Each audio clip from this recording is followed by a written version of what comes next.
Hello there, welcome to our YouTube channel. आपका हम class 12th का जो 20 मई को पेपर होने जाने वाला है फिजिक्स का, उसके बिहाफ से हम रिवीजन की कोशिश कर रहे हैं। और इसमें हम आपके पास नेक्स्ट वीडियो लेके आए हैं, दैट इज TIR। ठीक है, तो ये वीडियो हमारे पास टोटल इंटरनल रिफ्लेक्शन के बेस पे होगी। एक इम्पोर्टेंट कंसेप्ट है, इवन आपने इसका क्वेश्चन सैंपल पेपर में भी देखा था। ठीक है, तो TIR CBSE का कभी से ही फेवरेट टॉपिक रहा है। यहाँ से न्यूमेरिकल या फिर कोई ना कोई इसकी एप्लीकेशन कुछ ना कुछ करके यहाँ से क्वेश्चन जरूर पूछा जाता है। ठीक है, तो हम TIR को कवर करेंगे। ये वाला जो पार्ट रहेगा, ये जो है हमारे पास थ्योरी पर बेस्ड रहेगा।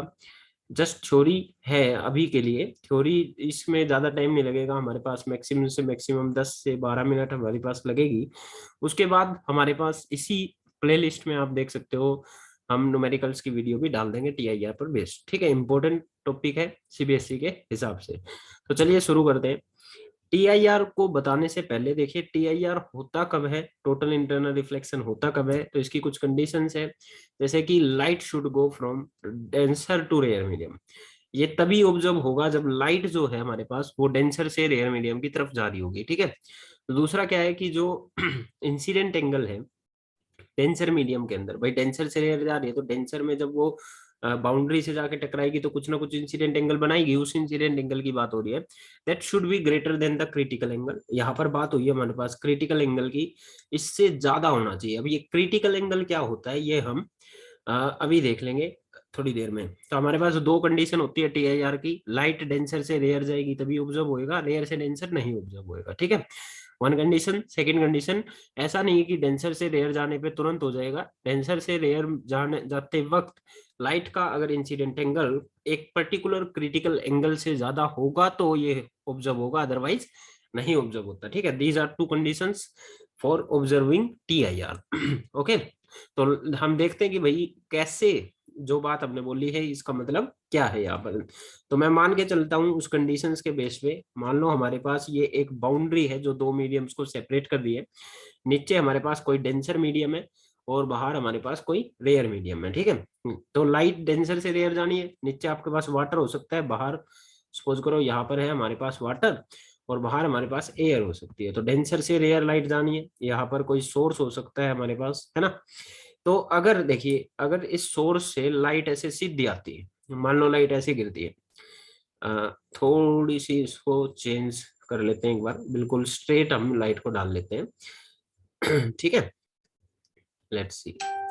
तो मान लो अगर हमारे पास लाइट बिल्कुल ऐसे सीधी आकर गिरती है तो ये तो नॉर्मल की डायरेक्शन में होगी, और हम जानते हैं कि नॉर्मल की डायरेक्शन में आने वाली रे आपके पास सीधी ही चली जाती है बिना बेंड हुए। ठीक है, तो ये लाइट रे तो सीधी आई सीधी चलेगी, कुछ मुड़ी भी नहीं, क्योंकि ये नॉर्मल इंसिडेंट का केस है। पर अगर लाइट किसी ज्यादा एंगल से गिर जाए, इससे जो ये आई है ना अभी, ये तो 0 डिग्री इंसिडेंट था। अगर लाइट हमारे पास ऐसे आई, अब ये तो हमारे पास कुछ एंगल बन गया ना यहाँ पर। ठीक है, जैसे ये मैंने इधर नॉर्मल बनाया तो ये नॉर्मल के साथ कुछ एंगल बना दिए। तो हम जानते हैं कि लाइट जब भी कभी डेंसर से रेयर जाती है तो away from the normal band हो जाती है। तो ये सीधी ना जाके हमारे पास नॉर्मल से अवे की तरफ इधर बैंड हो जाएगी। ठीक है, ये जो लाइट है अगर ये स्ट्रेट जाती तो कहाँ जाती, ये यहाँ जाती है ना। ये यहाँ ना जाके इस नॉर्मल से अवे चलेगी। ओके, अब हम क्या करते हैं, इसका इंसिडेंट एंगल और बढ़ा लेते हैं। इंसिडेंट एंगल अगर हम इसका और बढ़ाए, जैसे मान लो हमने ये बढ़ा दिया, अब ये इंसिडेंट एंगल बढ़ कैसे गया तो आप इसको इजीली चेक कर सकते हो। मान लो ये नॉर्मल है तो देखो ये एंगल जो है हमको यहाँ पर ज्यादा दिख रहा है। इंसिडेंट एंगल बढ़ेगा तो डेफिनेटली सी बात है लाइट और अवे फ्रॉम द नॉर्मल चली जाएगी, और मान लो ये अवे होती होती यहाँ चलेगी। ठीक है, इस तरीके से हम इंसिडेंट एंगल बढ़ा रहे हैं तो हम देख रहे हैं कि लाइट जो है नॉर्मल से दूर और दूर दूर और दूर होती जा रही है। ठीक है, तो अगर ये एंगल बढ़ता बढ़ता, अभी एक सेकंड देखते हैं, थोड़ा सा और बना लेते हैं, इसको रब कर लेते हैं एक बार। ठीक है, ओके। हम जो ये बाउंड्री है इसको बढ़ा लेते हैं एक बार, जैसे ये हमारे पास बाउंड्री थी। तो अब हम क्या करते हैं, लाइट को और आगे डाल लेते हैं। ठीक है, और एंगल को बढ़ाते हैं। तो ये क्रिटिकल, ये मतलब ये जो इंसिडेंट एंगल है मान लो ये और ज्यादा बढ़ गया, तो इस तरीके से इंसिडेंट एंगल बढ़ता जाएगा बढ़ता जाएगा, ये नॉर्मल है। तो इंसिडेंट एंगल बढ़ता जाएगा तो रिफ्रैक्शन एंगल भी बढ़ता जाएगा, और एक टाइम ऐसा आएगा कि जो हमारे पास लाइट रे है वो अवे फ्रॉम द नॉर्मल होती होती होती हमारे पास कहाँ चली जाएगी, बिल्कुल अवे होती होती बाउंड्री के पैरेलल हो जाएगी। इसके पैरेलल हो जाएगी, बाउंड्री के पैरेलल। ठीक है, तो यहाँ पर रिफ्रैक्शन एंगल पूछूं तो मैं आपसे कितना है, 90 डिग्री हो गया। वो डेंसर मीडियम में वो इंसिडेंट एंगल जिस पर रिफ्रैक्शन एंगल 90 डिग्री हो जाए, या फिर आपके पास जो लाइट रे है, रिफ्लेक्टेड लाइट रे है, वो बाउंड्री के पैरेलल हो जाए, उस डेंसर मीडियम में बनने वाले इंसिडेंट एंगल को क्रिटिकल एंगल बोला है। समझ गए बात को? तो ये है हमारे पास वो क्रिटिकल एंगल जिसकी बात वो कर रहे हैं। तो लाइट डेंसर से लेयर जाती है, अवे की तरफ मुड़ती है, अवे होती जाएगी। अगर आप इंसिडेंट एंगल बढ़ाते जाओगे, एक एंगल ऐसा आएगा इंसिडेंट का जिसपे जाकर लाइट रे 90 डिग्री का एंगल रिफ्लेक्शन एंगल बना लेगी, या कह लो बाउंड्री के पैरेलल हो जाएगी। ठीक है, इस इंसिडेंट एंगल को क्रिटिकल एंगल बोलते हैं, और ये डेंसर मीडियम में ही बनता है। ठीक है, अब क्वेश्चन ये है कि क्या होगा हम अगर क्रिटिकल एंगल से ज्यादा से लाइट पे डाल क्रिटिकल एंगल से ज्यादा से लाइट डाल दे। मैं इधर दिखा रहा हूँ, मान लो मैंने ये लाइट डाल दी, ठीक है, और सपोज करो कि ये एंगल क्रिटिकल से ज्यादा हो गया। ठीक है, मान लो ये था हमारे पास, तो ये नॉर्मल था, और मैं ये मान के चल रहा हूँ कि ये जो एंगल है it is greater than critical angle.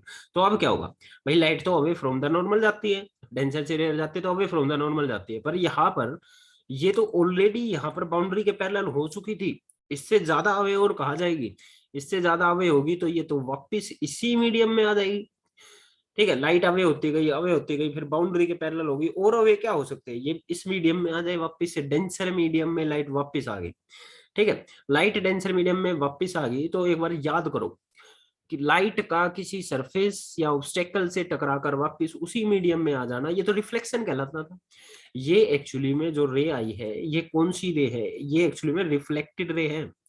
ठीक है, दिस इज रिफ्लेक्टेड रे, क्योंकि लाइट का सेम मीडियम में वापस आ जाना तो रिफ्लेक्शन कहलाता है। अब यहाँ पे रिफ्लेक्शन के लो लगने चालू होंगे। ये अगर थीटा एंगल से लाइट टकराई है तो रिफ्लेक्शन का लो क्या बोलता है, जितने एंगल से लाइट टकराई उतने एंगल से रिफ्लेक्ट होगी, तो ये एंगल भी हमारे पास थीटा होगा। ठीक है, तो इस तरीके से लाइट का उसी डेंसर मीडियम में वापस आ जाना जब वो क्रिटिकल से ज्यादा से फॉल कर जाते हैं, इसको बोलते हैं TIR। ठीक है, अब कोई आपसे पूछे कि क्या ये लाइट और अंदर आएगी, तो मान लो मैं अगर इंसिडेंट एंगल को और बढ़ा देता हूँ।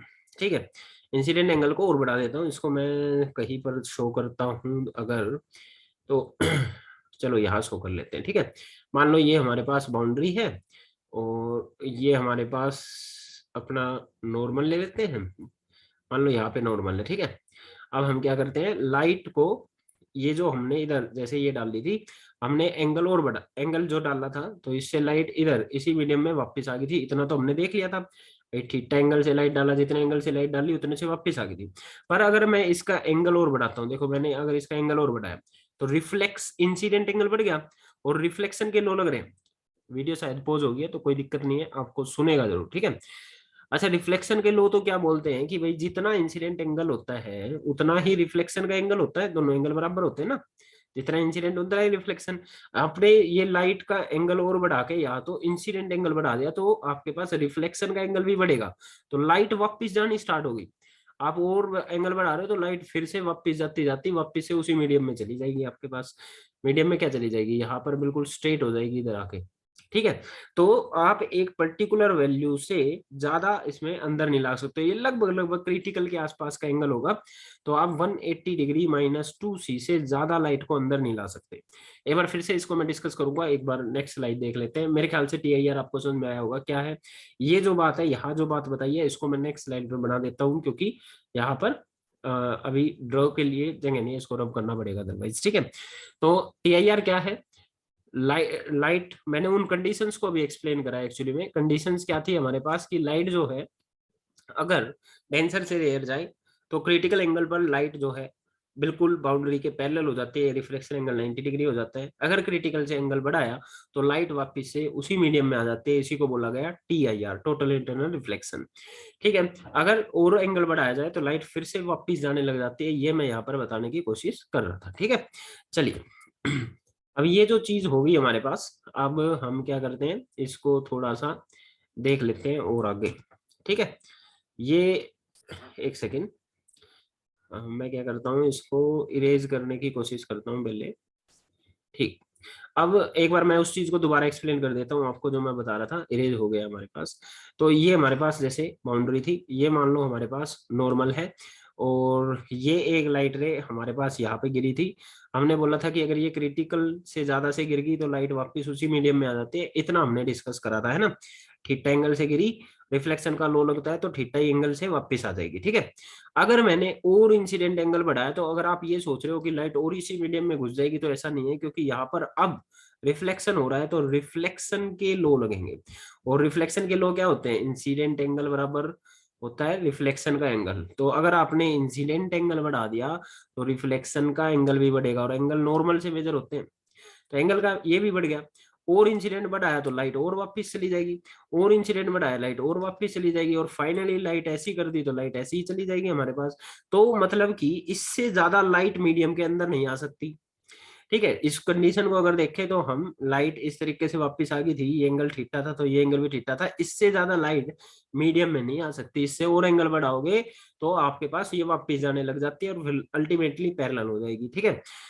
ये एंगल क्रिटिकल से बिल्कुल हल्का सा ज्यादा होते ही आ जाता था। क्रिटिकल पे तो 90 डिग्री होगी थी बिल्कुल पैरेलल, उससे हल्का सा ज्यादा एंगल किया तो लाइट वापस आ गई थी, ये वो एंगल था।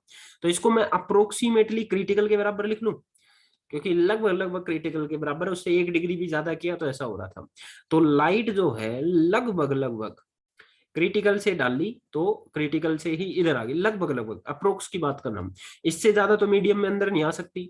एक स्ट्रेट लाइन पे टोटल एंगल कितना होता है, 180 डिग्री, ठीक है भाई। टोटल एंगल कितना होता है, 180 डिग्री। तो इस टोटल एंगल को मैं लिखूं तो 180 डिग्री, ठीक है, और -2c, ठीक है। इतना ही हमारे पास ये जो 2c एंगल है, इसको 180 में से घटा दूं तो इतना ही तो लाइट हमारे पास अंदर आ पाई, ठीक है। तो लाइट सिर्फ इतना ही हमारे पास अंदर आ पाती है, ये मैं उसमें एक्सप्लेन कर रहा था, ठीक है। चलिए आगे चलते हैं। यहाँ पर एक सेकेंड, क्लियर कर दिया हमने, और हाँ ठीक है, चलो आगे चलते हैं। ये यहाँ पर TIR दिखाया गया है, देखो। ये नॉर्मल की डायरेक्शन में सीधी चलेगी, हमने थोड़ा सा एंगल बढ़ाया तो light away from the normal चलेगी। क्रिटिकल एंगल पर लाइट 90 डिग्री से सरफेस के पैरेलल होगी, यह दिखा रखा है। और उसके बाद लाइट वापस, अगर और एंगल आप बढ़ाते हो, क्रिटिकल से ज्यादा से डाल देते हो, तो लाइट का वापस उसी मीडियम में आ जाना TIR हमारे पास कहलाता है, ठीक है। चलो आगे चलते हैं। तो यहाँ पर क्रिटिकल एंगल की डेफिनेशन दे रखी है, जो हमने बताया था। क्रिटिकल एंगल क्या है, ये वो इंसिडेंट एंगल है डेंसर मीडियम के अंदर जिस पर आपके पास रिफ्रैक्शन एंगल 90 डिग्री हो जाता है, या फिर लाइट जो है बाउंड्री के पैरेलल हो जाती है, राइट। लाइट जो है बाउंड्री के पैरेलल हो जाती है, इनमें से कोई सी भी 90 डिग्री रिफ्लेक्शन या बाउंड्री के पैरेलल, दोनों ही चीजें याद होनी चाहिए। ओके, ठीक है, आगे चलते हैं। हम TIR की फाइनली डेफिनेशन दे रहे हैं। TIR क्या है, it is the phenomena of coming back of light into denser medium, light का डेंसर मीडियम में वापस आ जाना जब incident angle in denser medium is greater than critical angle. Denser medium में बनने वाला इंसिडेंट एंगल क्रिटिकल एंगल से अगर ज्यादा हो तो लाइट का वापस उसी मीडियम में आ जाना क्या कहलाता है, TIR, ठीक है। अगर मैं इसको थोड़ा सा डिस्कस करूं तो टोटल का मतलब होता है सारी की सारी एनर्जी वापस आ जाती है। देखो, जो एक्चुअल रिफ्लेक्शन होता है जैसे मिरर से, तो लाइट जब उससे टकराती है तो यहाँ पर कोलिजन्स होते हैं। कोलिजन्स में हरदम लॉसेस होने के चांस होते हैं, तो यहाँ पर हरदम हल्का फुल्का एनर्जी का लॉस होता है किसी न किसी फॉर्म में, ठीक है। वो एक्चुअल रिफ्लेक्शन की बात कर रहा हूँ। यहाँ पर क्या होता है, TIR में वाटर सरफेस से टकरा कर वापस आ गई। वाटर सरफेस से जिसमें से लाइट इजीली आर पार जा सकती है, वहां से टकरा कर, तो ये एक्चुअली कोई कोलिजन नहीं होता, यहाँ पर कोई एनर्जी का लॉस नहीं होता। इस वजह से टोटल वर्ड यूज हुआ है। इंटरनल इसलिए क्योंकि लाइट वापस उसी मीडियम में आ गई, और रिफ्लेक्शन इसलिए क्योंकि लाइट उसी मीडियम में भी आ गई और रिफ्लेक्शन के लॉज अब फॉलो कर गए, इसलिए टोटल इंटरनल रिफ्लेक्शन एक ऐसा प्रोसेस है जिसमें आपके पास एनर्जी भी लॉस नहीं हो रही और सारी की सारी एनर्जी उसी मीडियम में वापस आ जाती है बिना एक्चुअल कोलिजन के, ठीक है। अब हम क्रिटिकल एंगल को फाइंड करना सीखते हैं कि क्रिटिकल एंगल को फाइंड कैसे किया जा सकता है, ठीक है। चलो मान लो ये हमारे पास फिर से डेंसर मीडियम है।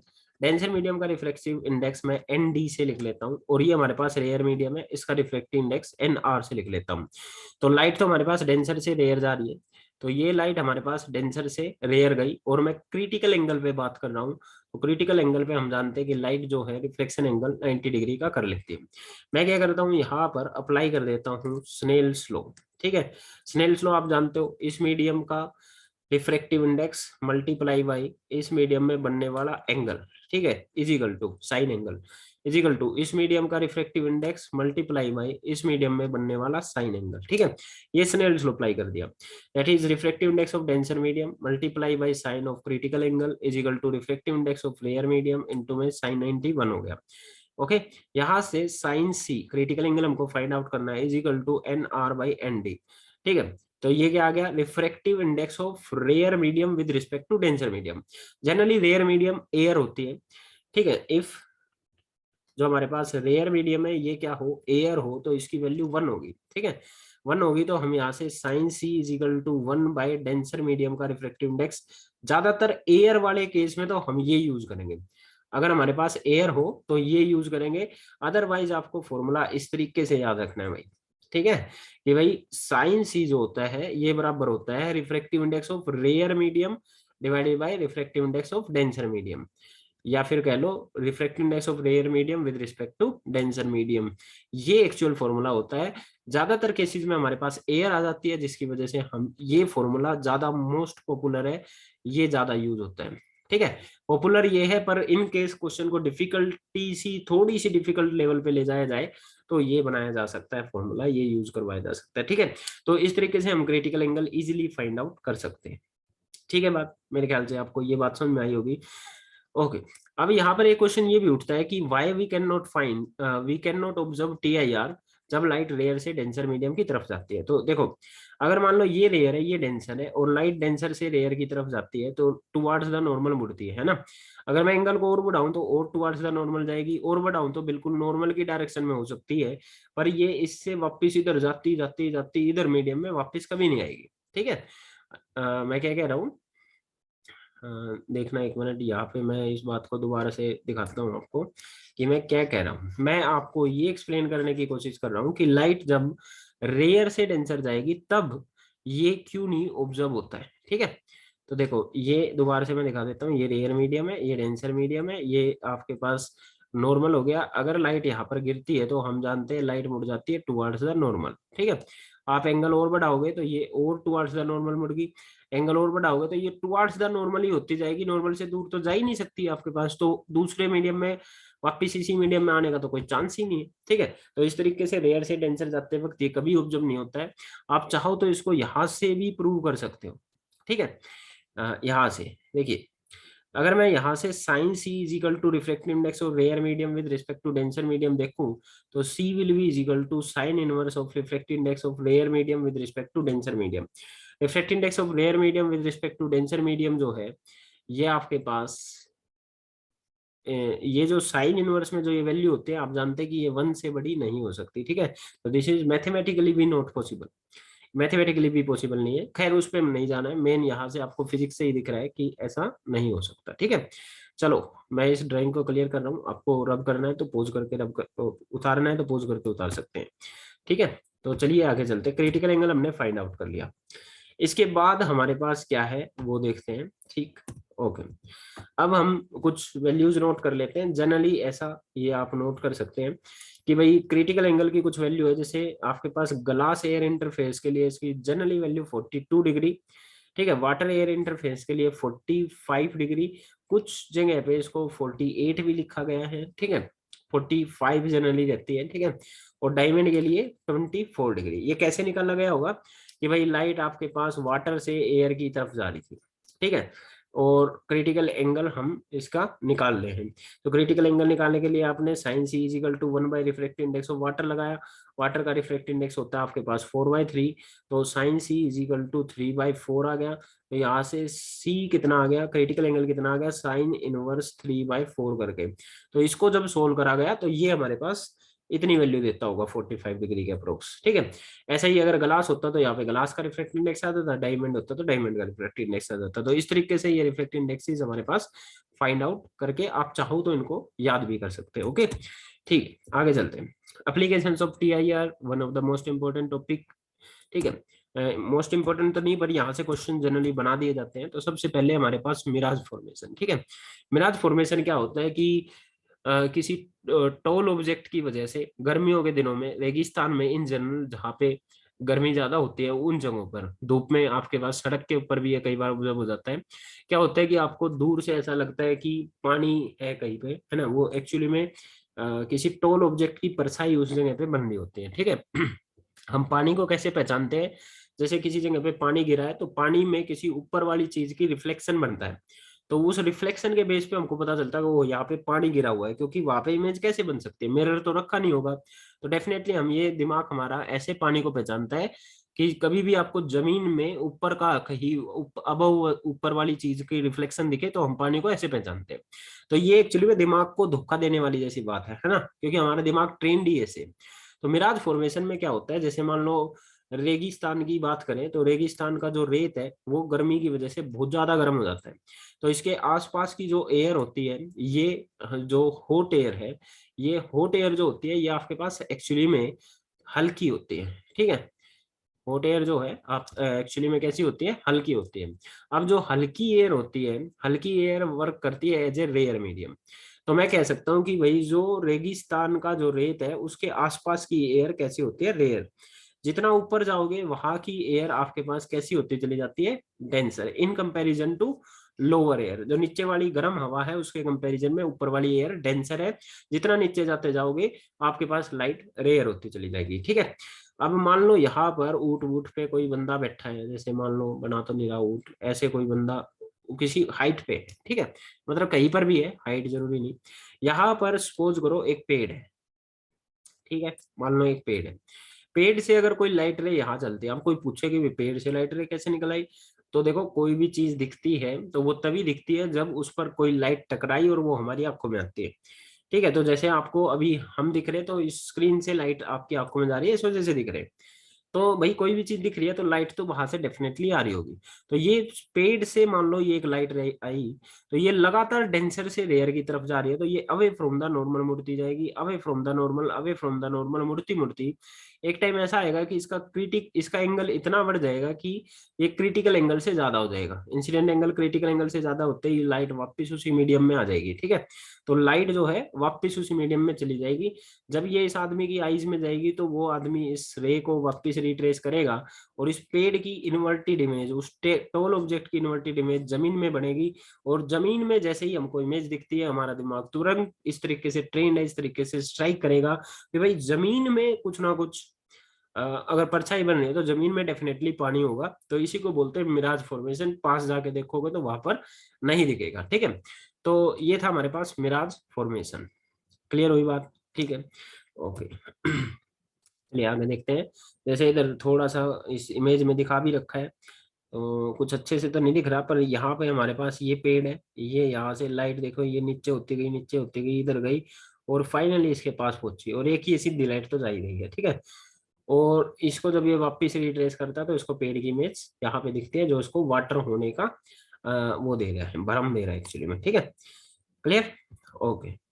तो ये जो चीजें हैं हमारे पास, चलो नेक्स्ट आ गया हमारे पास ऑप्टिकल फाइबर। सेकंड एप्लीकेशन है ऑप्टिकल फाइबर, ठीक है। ऑप्टिकल फाइबर क्या है, जो हमारे पास नेक्स्ट टेक्नोलॉजी आएगी 5G टेक्नोलॉजी, वो ऑप्टिकल फाइबर पर बेस होगी। ऑप्टिकल फाइबर क्या होते हैं, बहुत सारे छोटे छोटे छोटे छोटे पतले पतले ग्लास या क्वार्ट्ज के बने तारों का बंडल होता है, ठीक है। उनमें से मैं जस्ट एक तार की वर्किंग दिखा रहा हूँ आपको। ये ऑप्टिकल फाइबर बहुत पतला सा तार होता है भाई, बहुत सारे तार मिला के एक बंडल बनाया जाता है। तो ये मैं एक तार ले रहा हूँ, पतला होता है एक्चुअली में, मैं इसको ऐसे दिखा रहा हूँ, ओके। इस तार में इसके अंदर का जो मटेरियल होता है, अंदर जो होता है उसको कोर बोलते हैं। कोर का रिफ्रैक्टिव इंडेक्स जो है वो सपोज करो मैं एन मान लेता हूँ, ठीक है, N1 मान लेता हूँ। और इसके बाहर का जो ये सराउंडिंग का एक्चुअली में थोड़ा सा इस तरीके का रहता है, हमारे पास है ग्लास ही, ऐसा मत लगाना कि गड़बड़ होगी। तो ये इस तरीके से मान लें। तो जो ये बाहर है ये मटेरियल, इसको बोलते हैं क्लैडिंग। इसको क्या बोलते हैं, क्लैडिंग, ठीक है। तो अंदर कोर है, बाहर क्लैडिंग है। क्लैडिंग का रिफ्रैक्टिव इंडेक्स N2 मान लो, तो क्लैडिंग जो होता है ये तो होता है आपके पास रेयर मीडियम, और जो कोर होता है ये हमारे पास ज्यादा रिफ्रैक्टिव इंडेक्स होने की वजह से होता है डेंसर मीडियम। अब लाइट को क्या किया जाता है, इस में किसी एंगल से गिराया जाता है। एंगल से गिराया जाता है इस तरीके से कि ये हरदम क्रिटिकल एंगल से ज्यादा से फॉल होती है। क्रिटिकल से ज्यादा फॉल होते हैं तो ये वापस उसी मीडियम में इस तरीके से कंटिन्यूअस मूव करती करती हमारे पास जाती है, ठीक है। तो इसी को बोलते हैं TIR through the optical fibre. Optical fibre एक पतला सा तार होता है, ऐसे ऐसे बहुत सारे तारों के बंडल बनाए जा सकते हैं जिसके अंदर अलग अलग सिग्नल को ट्रेवल कराया जा सकता है। ध्यान देना, इसमें हमने लाइट सिग्नल को भेजा है। लाइट सिग्नल एक्सट्रीमली फास्ट होते हैं और क्योंकि हमने TIR यूज करा तो इसमें एनर्जी के लॉसेस बहुत कम होते हैं, तो बहुत फास्ट कम्युनिकेशन के लिए आपके पास ऑप्टिकल फाइबर का यूज होता है, ठीक है। ऑप्टिकल फाइबर जो है इसका एक और यूज होता है जो एंडोस्कोपी होती है हमारे पास, उसमें एंडोस्कोपी में क्या करते हैं, आपके पास ऑप्टिकल फाइबर के आगे एक छोटा सा कैमरा लगा के आदमी के शरीर के अंदर भेज दिया जाता है। कैमरा अंदर की इमेजेस कैप्चर करता है और उसको ऑप्टिकल सिग्नल के जरिए बहुत फास्ट तरीके से आपके पास सिग्नल को भेजता है। TIR होते हुए वो सिग्नल बहुत फास्ट ट्रेवल होता है और फिर उसकी इमेज बना ली जाती है, ठीक है। तो इस तरीके से एंडो, ये तार ही इतना पतला होता है जिसको शरीर के अंदर भी भेजा जा रहा है। एक और इसकी खास बात है कि इस तार को मोड़ भी दो, अगर आप ऐसे जैसे इस तरीके से मोड़ तोड़ भी दो तब भी TIR होगा ही। इस तरीके से इसको डिजाइन करा जाता है, ठीक है। तो ये हमारे पास ऑप्टिकल फाइबर से रिलेटेड कुछ चीज थी। मैं इसको दिखाऊं अगर आपको, एक सेकेंड, ठीक है। तो ये हमारे पास TIR है, सॉरी, चलो। तो हम क्या करते हैं, ड्राइंग को क्लियर कर देते हैं। तो थोड़ा बहुत अगर आपको यहाँ से TIR इसमें दिखता हो तो देखो, दो सिग्नल्स जा रहे हैं, वे उनका TIR इसमें हमारे पास दिखा रखा है। अंदर होता है कोर, बाहर होती है क्लैडिंग। अंदर होता है हमारे पास डेंसर मीडियम, बाहर होता है रेयर मीडियम। लाइट डेंसर से रेयर जाएगी तो TIR डेफिनेटली ऑब्जर्व हो सकता है अगर लाइट क्रिटिकल से ज्यादा से फॉल करे हमारे पास, ठीक है। चलिए अब हम क्या करते हैं, आगे चलते हैं। नेक्स्ट जो एप्लीकेशन है that is brilliance of diamond. अब देखिए डायमंड जो है, डायमंड का रिफ्रैक्टिव इंडेक्स जो है ना, ये होता है हमारे पास 2.42। ये बहुत ज्यादा है। अगर हम इसका क्रिटिकल एंगल निकालना चाहें तो 1/2.42, ठीक है। तो ये लगभग 24 डिग्री के आसपास आता है जो अभी दिखाया था हमने, है ना। 24 डिग्री ज्यादा एंगल तो नहीं होता, तो अगर इसमें कोई लाइट गिरे, अगर 24 से ज्यादा गिर जाए तो इसी के अंदर रह जाएगी। तो डायमंड की जो है कटिंग इस तरीके से करी जाती है कि उसमें जब भी लाइट गिरे तो क्रिटिकल से ज्यादा से ही गिरे।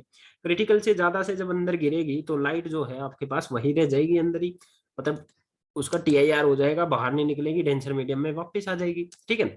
तो इस वजह से लाइट जो अंदर ट्रैप हो जाती है उसकी वजह से ही डायमंड चमकता हुआ दिखता है। जैसे कि आप इस डायग्राम में देख सकते हैं, जैसे कि ये है, जितनी ये लाइट रेज हमारे पास ऐसे इसमें एंटर हो रही है, इनका कंटिन्यूअसली मल्टीपल रिफ्लेक्शन हो रहा है अंदर, ये बाहर निकल नहीं पा रही है क्योंकि ये क्रिटिकल से ज्यादा से फॉल होती है। ये अलग अलग शेप है डायमंड की, वे दिखा रखे हैं, सब में TIR होता हुआ दिखा रखा है अलग अलग तरीके से, ठीक है। तो ये पर्टिकुलर शेप ऑफ डायमंड ऐसे ही नहीं होती, उसको कट किया जाता है ताकि वो ब्लेज कर सके, शाइन कर सके, ठीक है, ताकि, और ये शाइनिंग का जो काम है TIR के बेस पे होता है, ठीक है। एक और आपको बता दूं कि जो कटिंग एजेस ऑफ क्रिस्टल्स होते हैं या किसी चीज का कटिंग एज होता है, जैसे एज से कहीं से वो कट लग जाए उसमें, तो चमकता हुआ दिखता है वहां से क्रिस्टल्स वगैरह, है ना। तो ये जो चमकता हुआ दिखता है ये भी एक्चुअली में किसकी वजह से होता है, TIR होने की वजह से दिखता है। वैसे आप इसको याद रख सकते हैं, ठीक है। क्लियर बात, ठीक है। तो चलिए हम आगे चलते हैं और तो नेक्स्ट आपके पास bending of light by 90 degree. अगर आपको लाइट को 90 डिग्री से बेंड कराना है, शायद वीडियो पोज हो गई है तो उसके लिए सॉरी। लाइट को 90 डिग्री से बेंड कराना है तो आप तब भी इसका यूज कर सकते हैं। मान लो हमारे पास देखिए एक प्रिज्म है, राइट एंगुलर आइसोसेलेस प्रिज्म, ठीक है। राइट एंगुलर आइसोसेलेस प्रिज्म है, इसमें ये एंगल हमारे पास 90 डिग्री है। वीडियो पोज हो गई है, सॉरी। ये हमारे पास 45 डिग्री, ये हमारे पास 45 डिग्री, ठीक है। ये हमारे पास क्या है, ग्लास है। तो मान लो एक लाइट रे बिल्कुल ऐसे फॉल कराई जाए इस पे, ठीक है, इस तरीके से नॉर्मल इंसिडेंट, ये क्या कहलाएगा हमारे पास, नॉर्मल इंसिडेंट, ठीक है। लाइट को नॉर्मली इंसिडेंट कराया जाए तो ये लाइट देखो, नॉर्मल इंसिडेंट में हम लोग जानते हैं कि नॉर्मल की डायरेक्शन में जब भी लाइट गिरती है तो स्ट्रेट चली जाएगी। तो ये लाइट जो है हमारे पास यहाँ से बिल्कुल स्ट्रेट आ जाएगी, ठीक है। ये आ गई हमारे पास लाइट यहाँ से स्ट्रेट। लाइट जब यहाँ पे आके टकराई तो देखो ये इधर नॉर्मल हो गया, ठीक है, नॉर्मल हो गया ना हमारे पास, ठीक। तो हम जानते हैं अगर मैं इसी लाइन को आगे बढ़ाऊं, इसी लाइन को आगे बढ़ाऊं, ये एंगल 45 डिग्री, ये एंगल 90 डिग्री, तो ये एंगल कितना होगा, 45 डिग्री। भाई ट्रायंगल में टोटल देखो, इसको मैं यहाँ दिखाता हूँ, इस तरीके से ये 90 है, ये 45 है, तो ये भी तो 45 होगा, दिस इज 45। और नॉर्मल तो 90 डिग्री एंगल बनाता है, तो 90 में से इतना 45 होगा, तो ये भी कितना है 45। तो इंसिडेंट एंगल जो है 45 डिग्री है। इंसिडेंट एंगल कितना है 45 डिग्री। याद करो पीछे मैंने लास्ट वाली स्लाइड्स में आपको क्या दिखाया था कि भाई ग्लास एयर इंटरफेस का जो रहता है हमारे पास क्रिटिकल एंगल 42 डिग्री होता है। 42 डिग्री, ये तो 45 डिग्री है। अच्छा 42 डिग्री आपके पास क्या है, एक सेम कलर की लाइट की बात हो रही है मोनोक्रोमेटिक कलर के लिए। अदरवाइज डिफरेंट डिफरेंट कलर की लाइट्स के लिए क्रिटिकल एंगल डिफरेंट डिफरेंट होता है। ठीक है, क्यों डिफरेंट डिफरेंट होता है, क्योंकि वे अलग अलग वेवलेंथ से चलती है, अलग अलग एंगल से मुड़ती है लाइट। ये आप कोचीज थ्योरम में पढ़ चुके हो, उसको भी कवर करेंगे कभी ना कभी। ठीक है, तो चलिए आगे चलते हैं। 45 डिग्री से जब लाइट इंसिडेंट हुई और क्रिटिकल एंगल 42 डिग्री था, तो ये तो क्रिटिकल से ज्यादा से फॉल करेगी। क्रिटिकल से लाइट जब भी ज्यादा से फॉल कर जाती है तो लाइट उसी मीडियम में वापिस आ जाती है। लाइट जब उसी मीडियम में वापस आना तो रिफ्लेक्शन के लॉ फॉलो करेगी, तो जितने एंगल से टकराई उतने एंगल से वापस मुड़ेगी। 45 से टकराई तो 45 से ही वापस मुड़ेगी, तो ये 45 से वापस मुड़ गई और लाइट इधर आएगी। इधर आई तो ये तो नॉर्मल की डायरेक्शन में इंसिडेंट होगी, तो लाइट स्ट्रेट चली जाएगी। तो अल्टीमेटली अगर आप इस चीज को देखो तो लाइट आई तो ऐसे थी और चली ऐसे गई। This is 90 degree reflection. ठीक है, लाइट को 90 डिग्री से बेंड कराना है तो आप इस तरीके से TIR की हेल्प ले सकते हैं। ठीक है, आई होप आपको ये चीज समझ में आई होगी। क्लियर हुई बात? ठीक है, ओके आगे चले। हाँ, तो आगे चलते हैं। अब हमारे पास है जो, एक बार मैं इसको क्लियर कर लेता हूँ। ठीक, अब है हमारे पास bending of light by 180 degree. Light को 180 डिग्री से भी रिफ्लेक्ट कराना तो भी आप TIR की हेल्प ले सकते हैं। जैसे यही राइट एंगल आइसोसेलेस जो प्रिज्म था हमारे पास, इसको अगर हम ऐसा रख लें, ठीक है, ये हमारे पास 90 डिग्री, ये दोनों हमारे पास 45 डिग्री 45 डिग्री। मान लो अब की बार एक लाइट रे आती है और ऐसे इंसिडेंट यहाँ पर हो जाती है हमारे पास। ठीक है, तो जब ये लाइट रे इधर इंसिडेंट हुई तो ये टकराने के बाद यहाँ जाएगी, उसके बाद ये हमारे पास यहाँ से निकल आएगी। तो लाइट जो है सीधी आई थी, यहाँ निकल गई हमारे पास। लाइट आई ऐसे थी और चली ऐसे गई, इसको बोलते हैं 180 डिग्री से रिफ्लेक्शन। अब ये कैसे एक्सप्लेन करा जाए, तो लाइट आकर नॉर्मल की डायरेक्शन में आई, सीधी आ गई, सीधी आने के बाद इस सरफेस पे टकराई, तो पिछली बार की तरह इसको 45 डिग्री प्रूव करा जा सकता है।